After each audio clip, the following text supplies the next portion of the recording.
فلسطینیوں پر ظلم بند کرو فلسطینیوں پر رہے گی جنگ رہے گی قدس کی آزادی تک جنگ رہے گی امریکہ کی بربادی تک جنگ رہے گی جنگ رہے گی امریکہ کے جو یار ہیں اسرائیلی کتے یہ اجتماع فلسطین پر ہونے والے مظالم کی پرزور الفاظ میں مذمت کرتے ہیں اور امریکہ سمیت تمام اقوام عالم سے یہ مطالبہ کرتے ہیں کہ فلسطینیوں پر فوری طور پر ظلم و بربریت کا سلسلہ بند کروایا جائے اور نام نہاد اقوام متحدہ اس انسانی المیہ کا فوری طور پر نوٹس لیتے ہوئے بے گناہ فلسطینیوں کا قتل عام فوری طور پر بند کرائے۔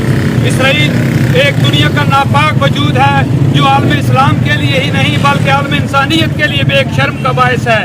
ہم تمام عالم اسلام سمیت عالم انسانیت سے یہ مطالبہ کرتے ہیں کہ نہتے اور بے گناہ فلسطینیوں پر ظلم و بربریت کا جو سلسلہ پچھلے 10 دنوں سے جاری ہے اس پر فوری طور پر نوٹس لیتے ہوئے اس کو بند کروایا جائے۔ تحصیل پریس کلب پنڈ دادن خان آج یہ مطالبہ کرتا ہے کہ ان بے گناہ اور مظلوم لوگوں کی مدد کے لیے تمام اقوام اپنے اپنے طور پر آواز بلند کریں۔ اب میں سید اسد بخاری صاحب سے گزارش کروں گا کہ وہ تشریف لائیں اور اپنے خیالات کا اظہار کریں۔ آج کا یہ اجتماع تو ہمارا فلسطینی عوام سے یکجہتی کے لیے ہے۔ فلسطینی عوام پر یہودیوں کی وحشیانہ بمباری اور فلسطینی مسلمان بچوں، خواتین، نوجوان اور بوڑھوں کا قتل عام پر ہم شدید احتجاج کرتے ہیں اور ہم یہ بھی احتجاج کرتے ہیں کہ عالم اسلام صرف مذمت کی قراردادوں سے باہر نکلے اور اس کے لیے عملی اقدامات اٹھائے اور اقوام متحدہ جو اس وقت چودھری بنا ہوا ہے اور وہ یہودیوں کی وکالت کر رہا ہے، ہم اس کی بھی پرزور مذمت کرتے ہیں اور دنیا کے وہ تمام ممالک جو یہودی جارحیت میں ان کے ساتھ ہیں، جو فلسطینی عوام کے خون بہانے میں ان کے ساتھ ہیں، ہم ان کی مذمت بھی کرتے ہیں اور عالم اسلام سے یہ مطالبہ کرتے ہیں کہ وہ فوری طور پر ایکشن لے اور فلسطینی عوام کو یہودیوں کی بمباری سے نجات دلائے۔ اور ہم پاکستانی حکومت سے بھی مطالبہ کرتے ہیں کہ پاکستانی حکومت بھی فوری طور پر عالم اسلام کے ساتھ ساتھ اقوام متحدہ میں یہ قراردادیں پیش کر کے وہ بمباری رکوائے اور فلسطینیوں پر ظلم کی روک تھام کرے۔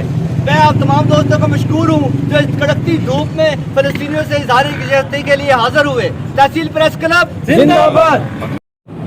قرارداد مذمت اراکین تحصیل پریس کلب پنڈ دادن خان اور تمام سول سوسائٹی فلسطینی عوام اور ساتھیوں پر اسرائیلی یہودیوں کی وحشیانہ بمباری اور قتل عام کی شدید مذمت کرتے ہیں، تائید کرتے ہیں۔ مردہ باد مردہ باد امریکہ مردہ باد مردہ باد مردہ باد امریکہ مردہ باد۔ ہم اقوام عالم سے مطالبہ کرتے ہیں کہ اسرائیلی جاہلیت کا نوٹس لے کر فلسطینی عوام کو انصاف فراہم کیا جائے۔ ہم تائید کرتے ہیں فلسطین کو آزاد کرو، فلسطین کو آزاد کرو۔ دعا خیر رکھو جی۔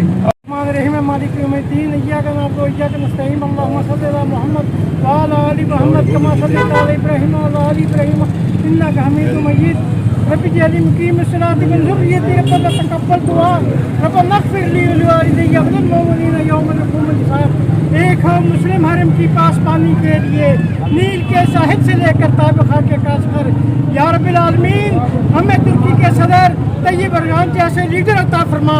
یا رب العالمین مسلمانوں میں وہ جہاد جذبہ پیدا فرما جو صلاح الدین ایوبی میں تھا۔ یا رب العالمین مسلمانوں میں محمد بن قاسم پیدا فرما۔ یا رب العالمین جو ہمارا قبلہ اول ہے اسے آزاد کرنے کی توفیق عطا فرما۔ مسلمان ممالک جن کی سرحدیں اسرائیل کے ساتھ مل رہی ہیں، یا اللہ مسلمان ممالک کو توفیق عطا فرما تاکہ دوسرے مسلمان ممالک بھی ان کے ساتھ مل کر اسرائیل کو تباہ و برباد کر سکیں، اپنا یوم مقدس کو آزاد کرا سکیں، مسجد اقصی کو آزاد کرا سکیں اسرائیل کے ظلم و ستم سے۔ یا اللہ مظلوم کشمیریوں کو بھی بچا اور مظلوم فلسطینیوں کو بھی بچا۔ یا اللہ بھارت، اسرائیل اور امریکہ جو کہ ایک ہی ایجنڈے پر کام کر رہے ہیں، ان کا ایک ایجنڈا مسلم آبادی کو ختم کرنا ہے۔ یا اللہ انہیں تباہ و برباد فرما۔ یا رب العالمین اسرائیل کو تباہ و برباد فرما کر فلسطینیوں کو آزادی عطا فرما، مسجد اقصی کو آزاد فرما۔ یا اللہ ہمارا قبلہ اول ہے، یا اللہ سعودی عرب سمیت تمام اسلامی ممالک متحدہ امارات اور جو ممالک اسرائیل کی چوری میں گر رہے ہیں ان کے حکمرانوں کو توفیق عطا فرما کہ وہ صحیح مسلمان ہونے کا کردار ادا کریں اور مسلمانوں کو ایک متحد طاقت بنا کر اس مسلمان دشمن کو مقابلہ کرنے کی توفیق عطا فرمائے یا رب العالمین. ہمیں زندہ رکھے اسلام پر, موت پہ ایمان پر, خاتمہ و زبان پر, جاری لا الہ الا اللہ محمد رسول اللہ. یا اللہ اس کلمے کے صدقے ہمیں متحد فرما اور ہمیں اسلام دشمنوں کا مقابلہ کرنے کی توفیق عطا فرما. آمین.